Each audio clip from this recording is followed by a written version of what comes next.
سياف، أنا آسف. الو. أهلا وسهلا ومرحبا. الو.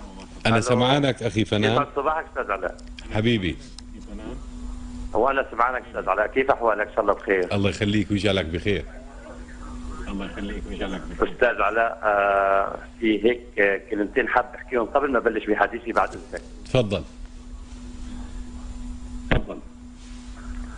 قال اسالوا الايبائي، اسالوا ايبائي، اسالوا جدي، اسالوا نسبي، اسالوا الشموخ، اسالوا للواحد الاحد، اسالوا ما شئتم فانا البعث ديني وربي بشار الاسدي.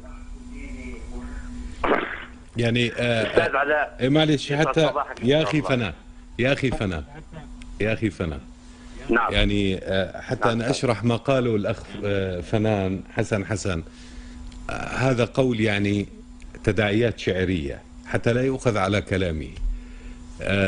هو نوع من فيض مجازي، نوع من فيض مجازي، ولا يقصد بهذا الكلام الشيء المحدد الذي لفظه، ولكن هو شيء من المجاز. مثل واحد بيحب واحدة كتير كتير بيقول لك أنا بعبدك، هو لا يعبدها وإنما يحبها حبا شديدا.